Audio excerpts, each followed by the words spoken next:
Welcome to one of my coaching calls. I love doing coaching calls because I love answering questions.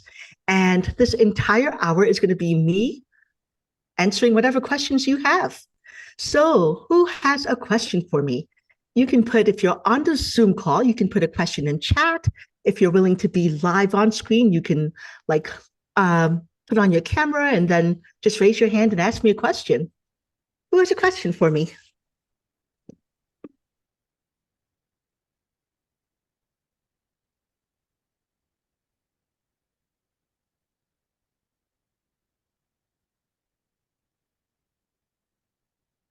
Everyone is being quite shy now. It's like, oh no, it's on Facebook. I don't want to ask a question.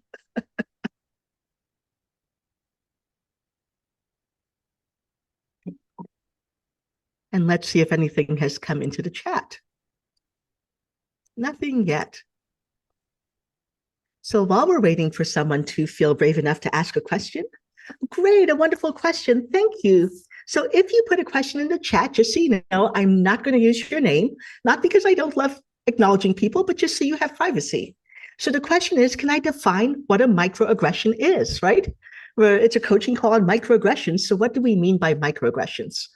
So microaggressions are essentially actions or things that we say or do that is connected to somebody's group membership. And it's usually something that's negative, so something that the person is not wanting, and it's connected to somebody's group membership from a power down position. And one of the distinctions that I like to make is the difference between microaggressions and bias, because this comes up a lot. So let's say we're talking about a gender microaggression. In pretty much every culture that I'm aware of, men have more status, more rank, more power in their societies than women do.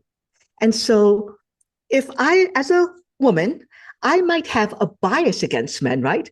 Maybe I've had a history, a lot of pain, and I'm kind of going, ooh, I don't like men. I don't want to be around them. They're not emotionally connected. It's a stereotype. It's not true. I want to be super clear about that. And it's a bias. It's a bias against a whole group of people because of their membership in a certain group. So I might say, I don't want to have this person be my assistant on the call because he's a man, he's not going to be emotionally connected. That would be a bias. But because men in society have more power than I do as a woman, it's not a microaggression. Microaggression is also a bias against somebody who also has lower rank.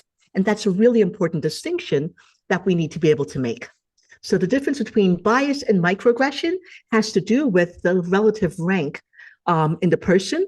Both are wrong, both cause pain, both are really hard for the person experiencing it, but one of them is also acknowledging the systemic power. Does that answer that question for you? Wonderful. Thank you. Our first question. Who else has a question for me?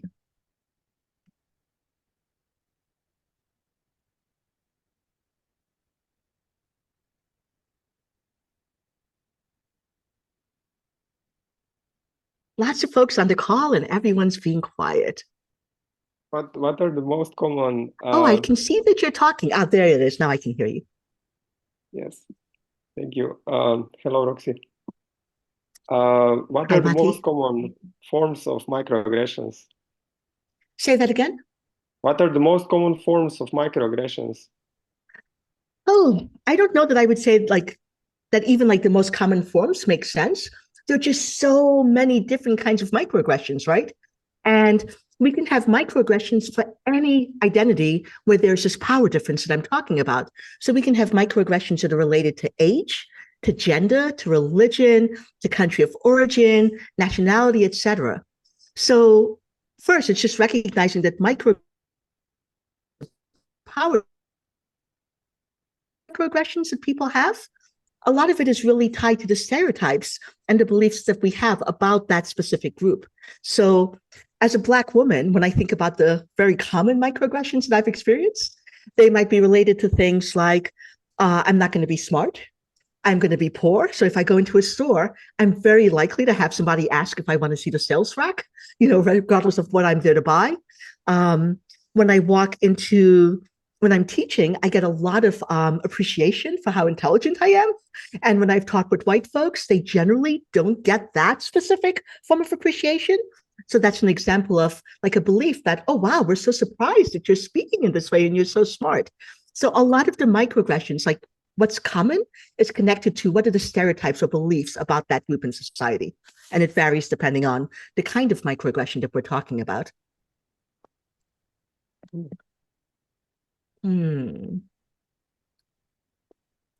So, and again, reminding folks that we're still kind of figuring out the Facebook, like making sure that people have choice about whether or not your image is on Facebook.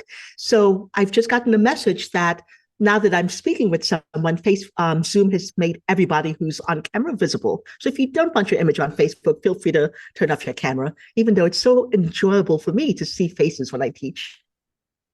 Does that answer your question, Mati? Ah, Yes. the question is, wonderful. A question in the chat is, I'm really grateful for your book. How long did you spend before feeling competent using authentic dialogue in racially charged situations? Oh my gosh, competent? What a great question. I still feel completely scared and nervous when I step into the spaces. And I think that's one of the things that I want everyone to feel comfortable about, that it's okay to think like, oh my gosh, I'm about to confront somebody. I'm about to speak up about something that's important to me. And we have no idea how we're going to be received. And it's really important for me to like really recognize that you have absolutely no control. Even if you follow every single step in the authentic dialogue framework, you have no control over how someone's going to receive you. And when I think that, then of course I'm going to feel nervous. Of course I'm going to feel anxious and worry about my competence. And that's okay. For me, that's part of the process. Courage isn't doing the thing that I feel super competent and, confident about. It's doing the thing that's scary and still saying that this matters and that my standing up and supporting in this way actually matters. So, competent, what I do trust, the place where I'm feeling competent is that if I try to use the method and the other person blows up or they have a really strong reaction, or I feel like it's not been effective, the place where competence lies for me is knowing that I get another chance. Like there's always this idea that I'm going to take this technique, I'm going to try it, and I'm going to say the perfect thing, and everyone's going to melt, and it's going to be this warm and fuzzy moment. And that's so not the case, right? I'm going to say it, I'm going to try. The other person might really resist whatever it is I'm bringing. And the place where I feel competent is recognizing that that becomes a do-over. It's like, wow, when I see your reaction, I'm guessing a lot came up for you. And then we get to have another iteration. And that's where competence lies for me. Thank you for that question. And for folks who are just joining the call, it's a coaching call. You get to ask me questions and I get to answer them. And if you are quiet, then I don't have any questions to answer. So what other questions do you have for me? Celeste. Hi, Roxy. Thank you for having all of us here. Wonderful for me. Yeah, good. Sometimes I notice when you talk about, just your response, like, oh, something's up for you. And I think, oh my God, I would be so triggered. Like, what do you do? I know the steps, I know what you've talked about, but what do you personally do before you're going to address something to calm your own system and to have what I hear in your voice, compassion for the other? Mm-hmm. So one of the first things I do is to really recognize that, oh, like I'm doing this, I'm stepping into the space because something is important to me. So part of the process is doing that inner work and being able to connect to why I even want to have this dialogue, why I'm taking this risk, because that's part of it, is recognizing that stepping into these spaces is taking on a risk. And sometimes I don't want to take that risk. But if I say yes to that risk, it's because it really matters to me. There's something that I'm wanting, either connection, hope for change. I'm wanting to support someone. And if I can stay connected to that, it helps me calm down. It's like, as long as I stay in the dialogue, as long as I continue to engage with the person, I'm moving towards the thing that I want. And that's what helps to calm my nervous system. The other thing that really helps is really reminding myself, and this comes up a lot when I don't actually know or trust the person that I'm engaging with. It's like, sometimes you're working with somebody and that person's kind of scary, right? Maybe they have a habit of blowing up or like kind of doubling down on whatever it is that they said that you're trying to bring their attention to. And whenever I'm working with somebody like that, I also remind myself that I am always at choice. Just because I started a dialogue doesn't mean that I am now like locked in and I can't ever exit it. And so I get to say, like, wow, I am recognizing that in this moment, I've lost my capacity to like stay in this dialogue in the way that really feels like it would serve me. And so I'm going to pause and take some time to myself and check if I want to come back. And just knowing that I'm not locked in to this dialogue gives me a lot of spaciousness inside. Thank you. Super helpful. Thank you.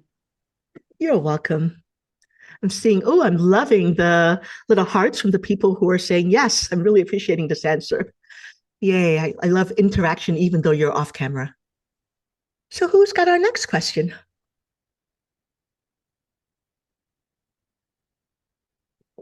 Marcel. Hi. This is kind of vulnerable, and it's like a guilt that I have. So I grew up in a family that did like campaign managing for like both parties. And, like Black Democrat campaigns where, you normally like pro bono or find an ally that's willing to fund it. So a lot of the work came from Republicans in Florida. And so in 2007, the advice my dad was having, and I was in college and being recruited by some state senators, was start dedicating a certain amount of your budget for Hispanic ads. The future of the party in Florida is Hispanic by today's date. We need to have some prominent Hispanic leaders taking roles in the party, and also like more of your ad budget for Hispanic ads. And I only stayed at that job at the senator's office for like 2 weeks before I couldn't handle him anymore. But there's a lot of guilt for what happened after that from the Republican Party to the Hispanic population. I don't know. My whole body is like, like electrical bolts, but it's a lot of like obviously it'd be arrogant to be like, this is my fault, but it's a lot of like deep sadness. And it was well-researched information, like if things happen naturally, we would be like, the Republican Party would be like majority Hispanic. It was like aligned, and maybe it would have changed the topography of the party. But it's just like they double down on like not wanting the party face to change.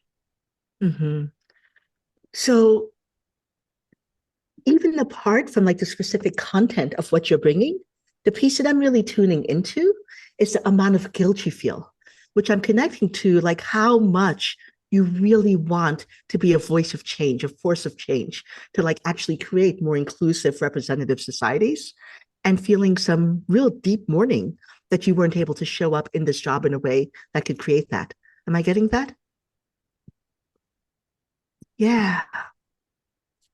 And for me, this is part of what is the struggle that all of us who are wanting to be agents of change deal with. That there is so much that we have no control over, and so much that we have very little control over. And part of being able to do this work and to stay committed to doing this work is finding places for self-compassion when we kind of hit our limit, where I need to leave. I can't be part of this. I can't actually stay committed. Yeah. And so how can you hold compassion for yourself? How could you honor the needs that you were meeting by leaving and create space to really grieve the impact, whether or not it's true that, if you'd stayed, something would have been different. But what you're grieving is like the sense that I didn't do as much as I could have. I didn't have the impact that I wanted to have. And give yourself permission to grieve that. Because if we kind of try to block that off and protect ourselves from acknowledging that grief, we start to harden inside. And we start to get to that kind of giving up, hopelessness, why even bother trying place. So part of doing this work is opening ourselves up to the bigness of it and the grief that we need to experience, and find a way to compose when we have these kinds of situations. Yeah. Is it helpful to hear? Yeah. Yeah. That, yeah.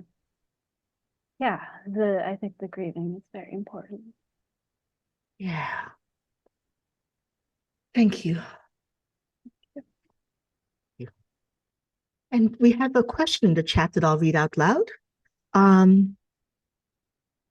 So the question is it a microaggression for an American man to imitate an Indian accent? An American Buddhist teacher did this when he was reading a quote by an Indian man, and the teacher said the quote only made sense if he delivered it in an Indian accent. And the person continued to say, I think he likes Indian people because Buddhism is from India, and it offends me, so I can't go to his class anymore. I'm the only person of Indian heritage in the class. There's so much in that question. I'm so appreciating that question. And I'm giving myself a little bit of empathy right here, reading that kind of question. So first thing that comes up for me is like, what in the world? What possible idea? What possible? Yeah, I can't even fathom what it is about this quote that would make it make sense if it's delivered in an accent.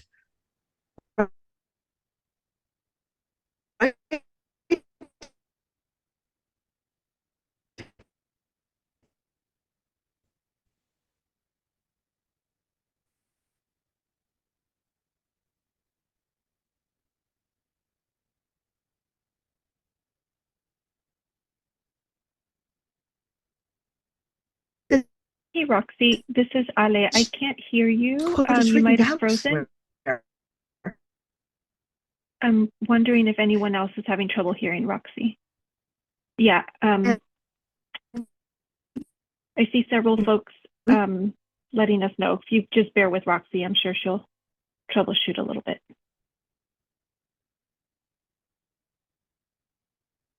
Roxy, just so you know, we can't quite hear you yet.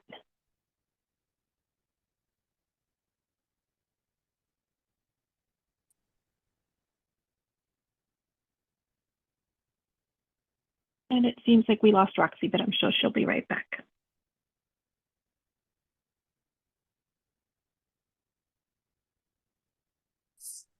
Hello, folks. Somehow my internet has decided to be really annoyed. I think my internet was also annoyed at that question. Who knows? But hopefully it will stay connected. So yeah, this is the kind of argument that people give that really like the things that irritate me. This is one of them. When people have these kind of logical arguments for why they're doing something that's clearly having an impact on someone. So yeah, for the person who asked this question, it absolutely makes no sense to say this quote will make no sense unless I read it in an Indian accent. And in a way, it's this kind of tokenizing, and the word that comes to mind is almost like fetishizing of this accent and this culture to use for this teacher's benefit. It's not benefiting the class. It's certainly harmful and can land as dismissive and a mockery for the people from that class and from that culture. So yeah, it's a microaggression. So one of the big questions then, and I'm guessing it's a question that's embedded in this question, is how would you respond? Like, what can you say to this teacher when they're doing this, right? And the person who asked this question didn't ask that question, but I definitely want to say a little bit about that. So one of the things that I could imagine saying to that, the first step that I would take is to actually get some empathy. I would need to do some self-empathy with like the amount of anger that comes up for me when I hear this kind of justification, okay? And after I had a few deep breaths and I connected to, and part of the process is like, why would I want to have this conversation with this teacher? I'm guessing it's partly because in this case, I might actually also choose not to go back to this class.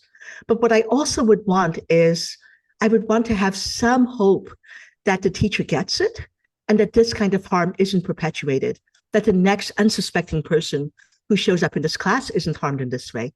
And so I would want to make known for this teacher, I would want to let them understand the impact of what they were doing and invite them to consider a different possibility. Protection and care for other people in the class. So this is part of what I would want to bring to this teacher, why I would want to share this with them. So when I connect to that, I could imagine going to that teacher and saying, you know, when I heard you read this quote, using an accent that is not yours, and especially when I heard you justifying that the only way it made sense was if you read it in this accent, I was feeling really infuriated. And I realized that I am going to take a break from this class because it was so painful for me to experience my culture and my identity being trivialized in this way. But I wanted to bring this to you because there's a lot that you bring to this class that's meaningful. And I imagine that there are other people who are going to join this class not understanding the impact that they might experience. And I first want to pause and check in about what you're hearing me say. Like, what did you actually hear me say about the impact for me? And I would be really curious to see if they're able to reflect back the pain that I'm feeling, right? If they're doubling down on, no, you don't understand, this is why I had to read this quote, if there was real meaning in bringing this accent, I would actually ask them, tell me what is the additional meaning that you thought that reading this in this accent was bringing, and how this would be different than, or what meaning would be lost if somebody read this quote who could not hear your accent. If there was somebody in your class who was hearing impaired and was reading the caption, what is missing from just reading the quote in your voice? And ask them to explain this to me. And this is part of what I do when I'm trying to call somebody in. It's like, if they're not able to hear me, I want them to actually look at themselves. Like, what is the rationale that you're bringing in? And can you actually look at yourself and see if that rationale still makes sense? So really inviting the person to slow down and look at themselves if they can't hear me would be one of the things that I would want to do. And then I would also want them to understand, like, I am choosing not to come back because I don't trust that there will be repeated harm in this kind of trivializing and using of my culture in ways that are not honoring the people and the vast experience that you have with this culture being in India. There are a couple of other things that I could imagine talking with this person about, like if you all are wanting some language to talk to somebody about this. Another aspect about this is when you choose to use an accent that is not your accent and believe that it's somehow bringing richness to this class, what you're also not getting is the amount of times that I am mocked, the amount of times that I am put down because of this accent that I have, and the ways that this is a source of pain for me. And you're not acknowledging the privilege that you get to use this accent because you're a white person and you get to choose to put it on and off. And people are looking at you and thinking, oh, wow, how cool that you get to use this accent. And you're not acknowledging that this is a source of pain and mockery for people like me who don't have a choice about whether or not we use this accent because it's inherently a part of who we are. And so you're using this accent as a form of privilege that is ignoring the pain that it's meant for so many of us. So there are a number of things that I could imagine trying to bring to this person's attention that I would want them to be able to acknowledge and pay attention to. And I want to check if the person who posted this is willing to let me know if this is, just put into the chat if this is supportive the way that I'm responding to your question. And anybody else who has anything stirring for you in relation to my response, feel free to put it into the chat or to raise your hand if you'd like to engage with me.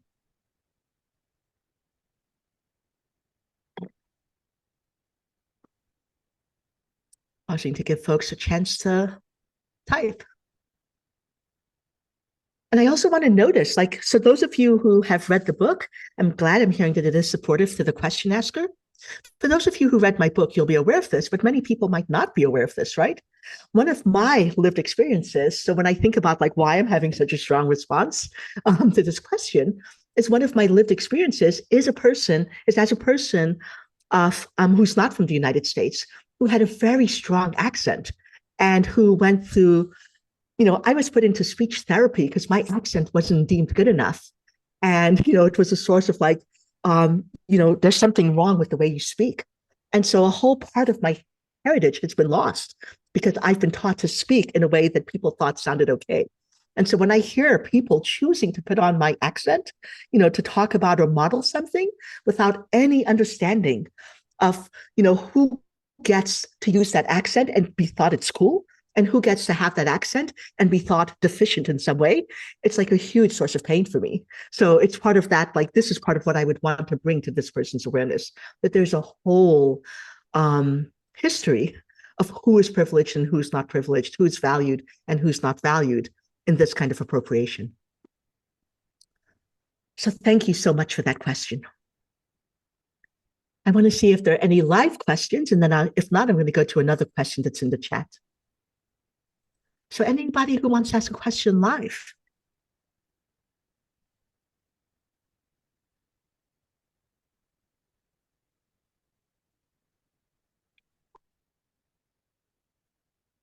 Okay, so I'm going to go to questions in the chat. So there's a question in the chat Roxy, that says, as a heads up, there is also a question in the Q&A submitted through the Q&A feature. Didn't want you to miss that one. Thank you. Yeah. Okay, so another question in the chat is, as a person with Jewish heritage, I've been struggling to show up to contribute to changing the macroaggressions that Israel is committing when so many of the spaces engaged in that work don't feel fully welcoming or sometimes even safe for Jews. How do I navigate experiencing microaggressions that impact me when there's such worse things happening? It's really hard making sense of the mixed oppressed and oppressed identities that are connected to Judaism right now, and that's limiting my ability to show up in spaces working for social change. Ooh, that's a really great question. Thank you for asking it. I'm going to take that question and I'm going to kind of broaden it first, okay? So this question is a question that's true for so many people who have identities that have rank, right? Who have the power up identity, who is trying to show up as allies, and who might also experience microaggressions and or harm in relation to their identity, their privileged identity. And it's very much a very complicated and nuanced question when we're talking about something like Judaism, where people with Jewish heritage have been the target of so much microaggressions and have been both in the power down position and, in the case of what's happening right now, very much in the power up position and the person who's causing harm. So there's this like navigating a complexity that is really hard to work with. The place that I think would be really helpful for you is to have an incredibly strong both empathy practice and a group of people who can support you in what it means to step into spaces where what I'm hearing is you want to show up as an ally. If you're wanting to show up and support ending the macroaggressions that are happening, it's recognizing that you are choosing to step into a space where the question is, whose needs am I centering? And in this act, in the act of saying, I'm going to step in to support ending the aggression that's happening, your goal is to center the needs of the Palestinians and to center the dialogue and making sure that attention is going towards supporting awareness and care towards Palestinians. If you keep that lens in mind, if something happens and you experience microaggressions in the space, the question you can ask yourself is, how can I attend to what is coming up for me as I experience this microaggression and create safety for myself and still center what brought me into space? If taking care of myself means it's going to take the group energy away from what brought you into the space, attending to ending this microaggression, then step out. It's okay to take care of yourself. It's okay to say, I need support, but do it in a way that's not going to pull the attention away from the cause that you're there to support. And I think that's where people tend to get lost. It's like we start to feel our pain ourselves and we start to want to have care, which of course you deserve, but we do it in a way that then takes everyone's attention into being with you and not with what you yourself was there to support. So have a practice. If I'm going to step into that space saying, and I might be receiving some harm, and I might tell people, I might want to have just one line that I could say, I'm actually here to support. And when I hear that, it's hard for me to be seen as a human being who's here in support of this cause. And then keep the attention where you are wanting it to be. Step out and say, I'm going to go get some empathy and I'll come back when I'm ready. Or I'm going to step out and I'll come back next week. Do what you need to do to take care of yourself, but continue to ask yourself, what was my larger goal? What was my larger purpose? Who am I here to center? So I'm hoping that makes sense, that this question, that answer helps. And you can let me know in the chat. Perfect. I'm seeing some thumbs up. Okay, great. And there was somebody who had been, had a hand raised. Let me see if I see them online. You had a hand raised just when I started answering the question. I will not call you out in case you don't want to raise your hand again, but your name began with F and you are not from the United States. So hopefully that's enough for you to say, hey, we saw you, your hand was raised. If you want to ask that question, go ahead and unmute yourself. And if not, I'll take the Q&A question.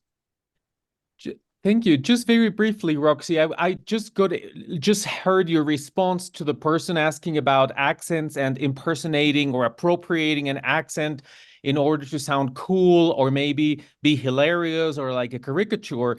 And this is a big thing for me. It's very interesting. And I'm thinking of comedy and humor and how sometimes one might imitate a posh accent, and then you are kind of caricaturing the accent of someone who has privilege, and you might do that for, so would that be any different from the case that you described? Yes and no, right? So it's a yes and no. So this is going back to what I was sharing at the first part of the call, which is that difference between bias and microaggression.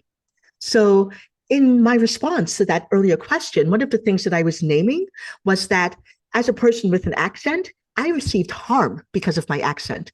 And the people who have accents are being denied jobs. They're being beaten sometimes. It's like when I say something in a store and I have a Spanish accent in the United States, somebody might be like, go back to the country, or somebody might decide to attack me, right?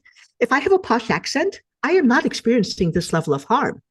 Is it still painful when you make a caricature of my accent, when you use it to stereotype me or to put me in a box? Absolutely.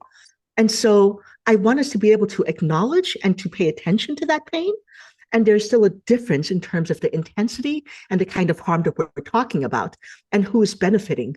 When I use a posh accent, the amount of benefit that I get is actually pretty small. When you use my accent, you get the kind of legitimacy and coolness and like, oh my gosh, with the example that we just got, you've been in India so much, you're so wise, you're so wonderful, without acknowledging all of the harm that's been happening. So for humor is its own complex thing because there's a lot of stuff that's happening under that label of humor that's harmful, that kind of perpetuates stereotypes, perpetuates all of these beliefs we have about people. And I also acknowledge it. I love humor. I listen to some of these humor. And for me, sometimes when I listen to humor from global majority people about global majority issues, and they're putting on accents and doing things like that, it's affirming for me. It's like, oh my God, I see myself reflected in what they're saying. And it actually feels like it's part of making sure that we're not invisible, that we're not erased. And so humor is also complex. And it matters a lot to me who's doing the humor and what the intention is, what the context is, and how they're making sense of why they're showing up in this way. Yeah. Thank you so much. I will keep reflecting, nourished by what you've shared. Thank you. Wonderful. And so there's a question. There was a question in the Q&A, and it says, when I realize I've committed a microaggression toward a colleague at work, what do you suggest I might do to try and repair that? Wow. So this question also has a lot of different layers, right? Lovely questions today. The first thing that I'd like to bring people's attention to is that as a person who's received microaggressions, I have had so many people become aware that they've committed a microaggression and they want to come and talk to me. And what I am realizing is that they're not actually wanting repair, they're wanting to feel better. And I love to make that distinction. So when people ask me, how do I make a repair? My first question is, are you sure that what you're wanting is repair? Or are you trying to get absolution? Are you trying to make yourself feel better about the fact that you did something that might have stimulated pain for someone? And if you are trying for absolution and trying to make yourself feel better, going to be super blunt, that is not my job, right? That is so not my job, because I am already dealing with the harm and the pain and whatever got stimulated in me and the microaggression that I received. And I don't want to have to put out energy to now making you feel better about the fact that I've experienced pain. And a lot of people come to these conversations with that as, at minimum, an unconscious goal on their part. I'm going to come and talk to you about it because I'm going to start to feel better about myself. And that energy is so palpable sometimes that I'm kind of like, I'm good. I'm fine. We don't need to talk about this. So if you get that response from somebody, honor it. People get to say, like, I don't want to put any more energy or attention into dealing with what's coming up. And a lot of people feel resistance to that, like, well, we should show up. We should make ourselves available for dialogue. I'm like, nope, don't have to. I make myself available for the dialogue when it's also serving me. So that's the first part. That's my first response to that question. And it always feels so important to say. So let's say that you're 100% clear and clean inside yourself, that you've done work, you've absolved yourself, you've given yourself lots of self-compassion, and it's really about wanting to attend to harm. Then I lead with that. I might go to my colleague and say, you know what? I've done some work. I realized that what I just did was a microaggression, and it might have had an impact on you. And if there's something you would like me to hear about that, I'm willing to hear that. Not because I need anything, but just because I want to acknowledge when harm happens, and I want to create space for repair if it's helpful. And I'm going to continue to do my work and find ways to do repair, or like if there's something I can do to clean up a mess that I make, I'm going to do that whether or not we have this dialogue. But I want you to know I'm here and available for whatever it is you want me to say. So making sure that the person is fully at choice and that they are clear that they're engaging with me is not going to be the thing that makes me do something, take action to clean up whatever harm happened. And it's really that I'm showing up for their benefit, for their support, is one of the ways that I can try to do that. Third layer of response to that question, and I've kind of alluded to it, is pay attention. Like if you've committed a microaggression, ask yourself, what was the harm? What was the impact that this person experienced, right? Is there something that I can do independent of that person that doesn't require that person's energy or effort at all to clean up the harm that I've done, right? So if here's a microaggression that happened in one company that I was working at. Somebody was acknowledging the list of people in the company, in the team who had worked on a project. And they named there was a slide that had every single person's name who worked on the project. And they named every single person on that slide, thanking them for working on this project, except for the one Black person who was on the team, right? And it was a list, it was there, the person's name was there. They still never said that person's name out loud. And that was a microaggression, and it was really hard for that person. So if I'm thinking about how can I repair this microaggression, one piece is to go to that person and acknowledge, yes, I did that. You know, just even that, like removing the crazy making of like, did that happen? Is this in my head? Like, what was going on? So even acknowledging, yes, I'm aware I did a microaggression. And if you want me to hear something, I am here for you. I'm available to hear this. That's one piece. But the other piece, which you can do whether or not you talk with that person, is to send out a message to the rest of the company saying, I realized that I did not acknowledge somebody who was a key contributor to this effort, and I would like to publicly name that now. So take that step. That's an action you can do that would be an act of repair that does not involve that person having to do anything. So we often talk about like trying to connect with the person, and we ignore the actions we can do that would actually show that we're learning and taking steps to mitigate harm. So hoping that that helped to respond to that question for the person. Okay, so let's see. Yeah, I love the response in the chat that's going back to an earlier question that I answered, which is, you know, people come up to you and they'll say, was I racist? Was that a racist thing that I did? And oh my gosh, the amount of energy that we get if I don't make you feel better about yourself. Am I now going to have to deal with like, oh my gosh, this person now thinks that I think that they're a racist, and now the energy between us is all funky and weird? And is it easier to just be like, no, you're cool, everything's great? Or do I put energy into saying, why are you asking me this? Why are you asking me to do work to like help you feel better? Isn't that a question that requires you to do some self-reflection and to really consider, do you think you're a racist? And if you do, is there something you want to do about it? What are you actually asking me to give you in asking me this question, right? So there's a lot that we can do when people bring us that question. And there's a lot of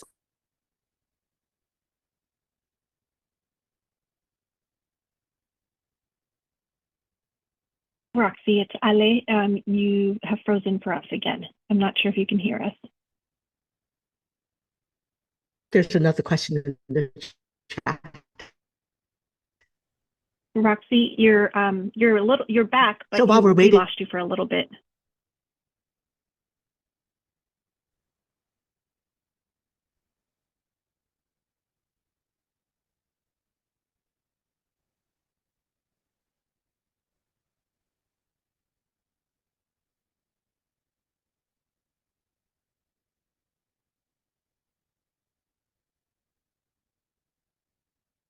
hello, my dears.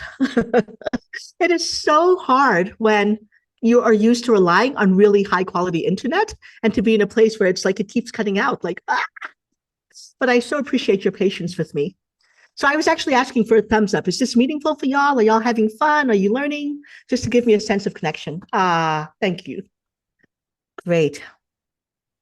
So let's look for the question that was in the chat.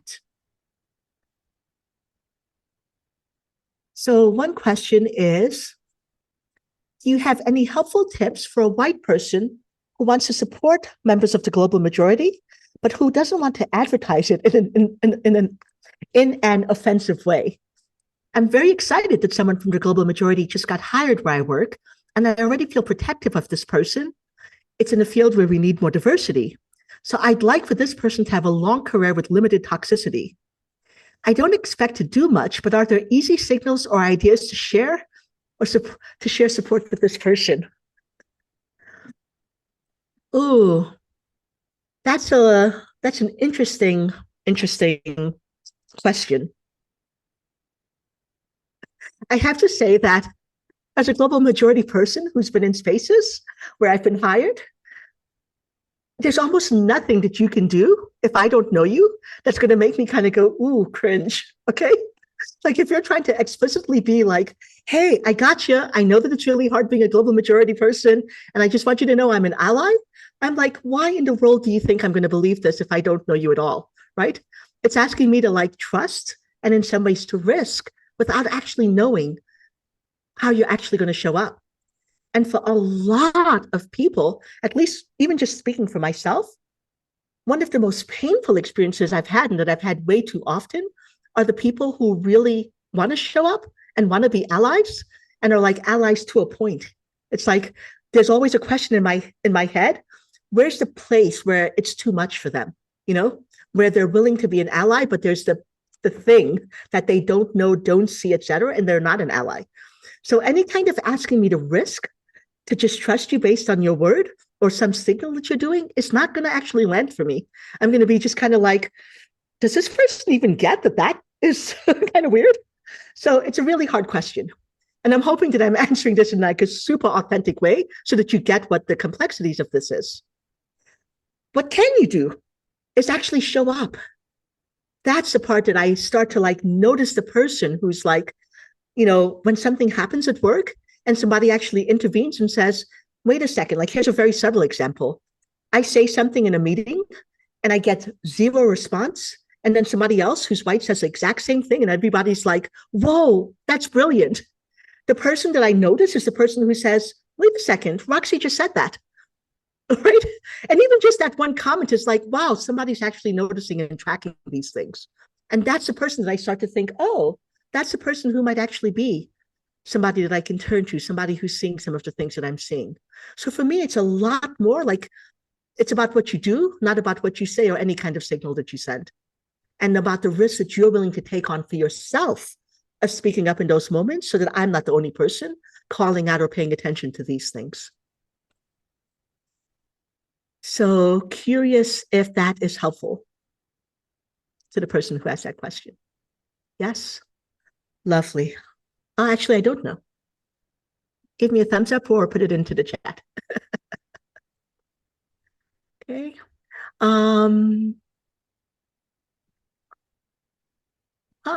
My chat does not seem to be updating itself. Why? Yes, okay, great. And then it seems that there was a follow-up question, and let me go track the follow-up question.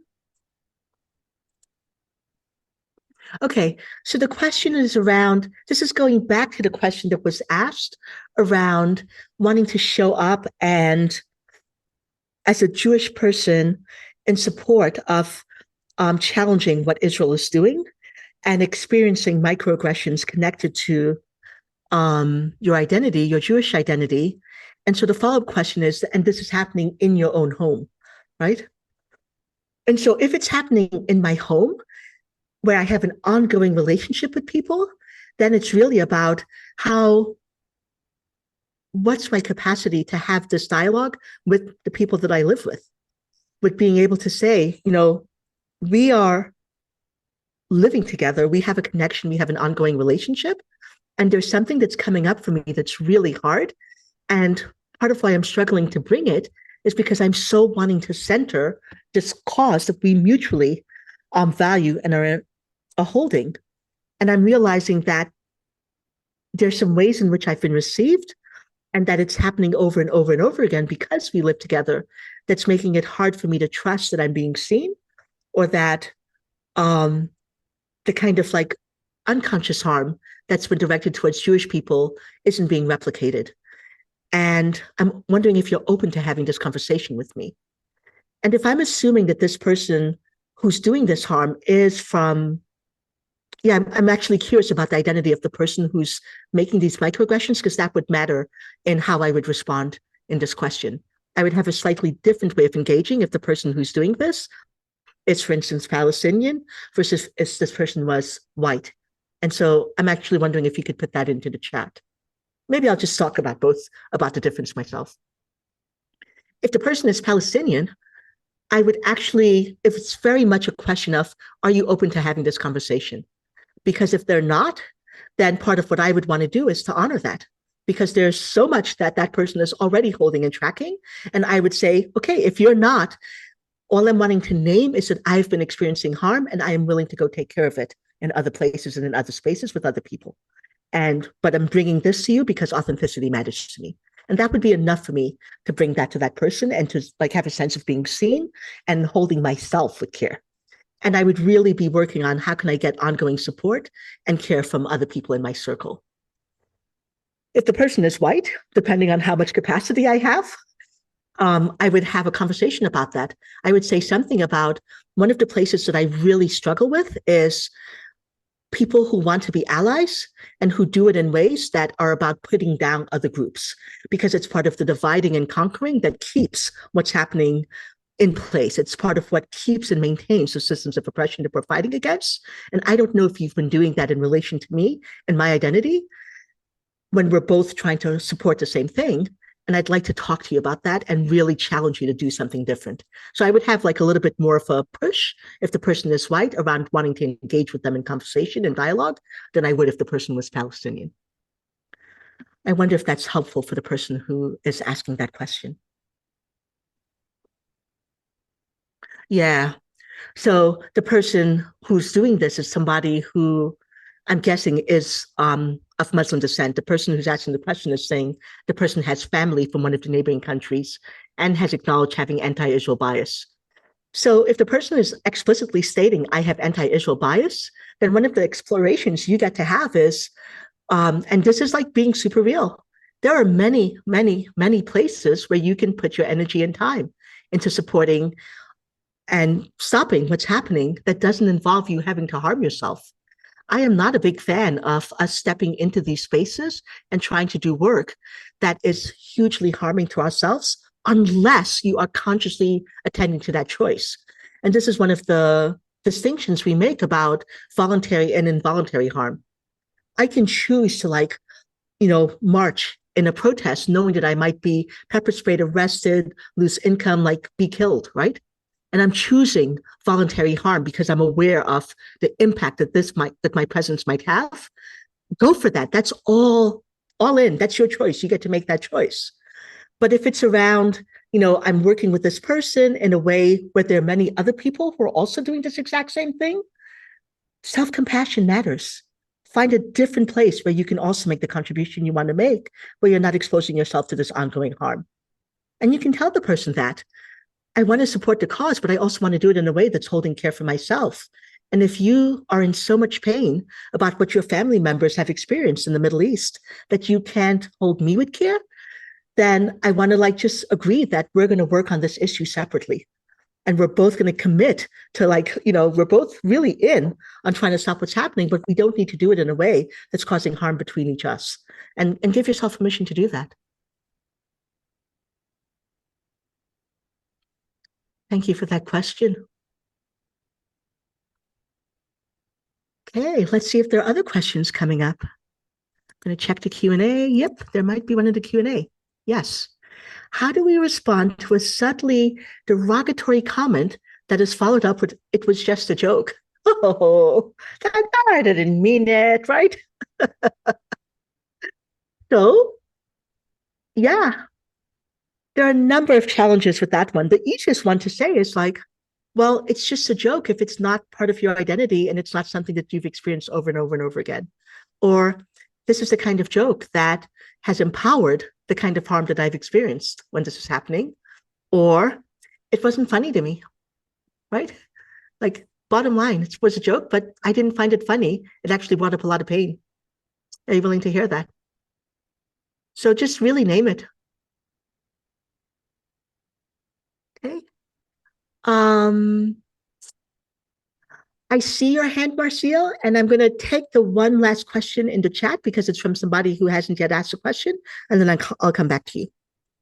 So the question in the chat is, I've heard some Indian Americans say that it's a microaggression when white people teach yoga or tantra. Do you agree? And is there a way for us to learn and share knowledge across cultures without causing harm? Woo. This is a really, really, really big question. And I'll respond, but I just want to be clear that I'm giving you the tiniest tip of the iceberg. One of these days, I'm going to teach an entire workshop about this question because it comes up a lot. So here are some of the things I'd want you to consider when you think about this question. And I'm going to actually talk about it in terms of doing diversity and equity and inclusion work, because that's the kind of work that I do, right? So I'm going to make it personal. Is it a microaggression if white people try to do DEI work? Well, one of the things that I've noticed is that when I do DEI work, I often get people saying, "Oh, this is something that's really important to you. And I'm sure you'd love to come and volunteer and teach my organization about this work," right? So there's this idea that this is like a passion for me and it's got to be important to me because of my identity, and that I'm willing to just volunteer and donate my time. When a white person does DEI work, people pay them really well, right? And there's not the assumption that they're doing this out of the goodness of their heart because it matters to them. It's clear that this is a business and you're trying to also be sustainable as you're doing the work. Now, both things can be true for both people.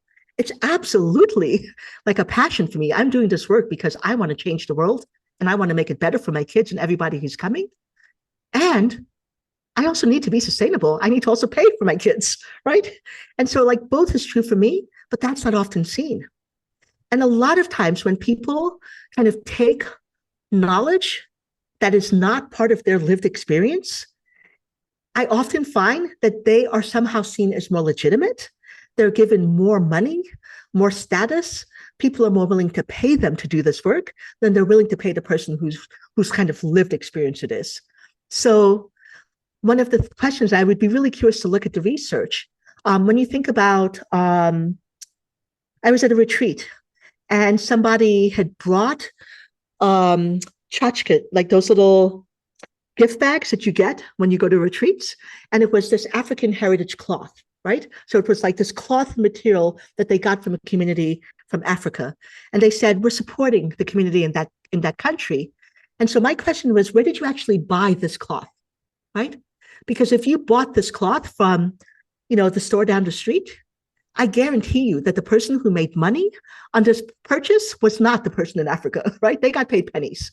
And the person who made all the money was the person who imported this and who's very likely white and who's very likely benefiting from the kind of exploitation of the person. The person who went to India to learn yoga, let's assume that they did that. What did they pay the person that they learned yoga from, right? What kind of acknowledgement and support and sustainability did they give to that person? If they come to the United States and they teach yoga because they have access to the population here, because they speak English and they're able to do it in a way that other people are saying, yes, I want to learn from you, are they sending money back to the people who taught them, who have no access to this population and who are maybe living at a subsistence rate? Or are they just thinking, oh, I'm teaching yoga, I'm getting this money and it's okay? So there's something about the disconnection between how resources is flowing, how knowledge is flowing, that's part of this whole cultural appropriation, right? It's like I'm taking knowledge, I'm benefiting from it, and I'm assuming that because this person gave me permission, one of the things I've heard is, I learned it from this person and they gave me this yoga, this spiritual name, and I get to be this person teaching yoga with this spiritual name that was gifted by this person. Like, yeah, but how is this flowing backwards? How is this supporting the community and the culture that you got this knowledge from? So ask yourself all those questions. And I'm hoping that as I ask you these questions, you're also getting some implications of, yes, there absolutely is a way to learn and share this knowledge without causing harm. I remember once person I was working with said, I want to do this work on family constellations. And I would actually, like family constellations, for instance, originated in Africa. And the person I was working with said, I would like to bring this person from Africa here to do this work and pay them well, rather than say, I'm going to be the person teaching this work, because that's honoring the lineage that it came from. And it's making sure that resources are flowing to the people who would otherwise not have access to the same population and the same benefits from teaching it in Western spaces. So just give me a chat, the person whose question that was, if it really supported you in my answer. Or just kind of nod because I can see you on my screen, if that worked. Okay. Lovely.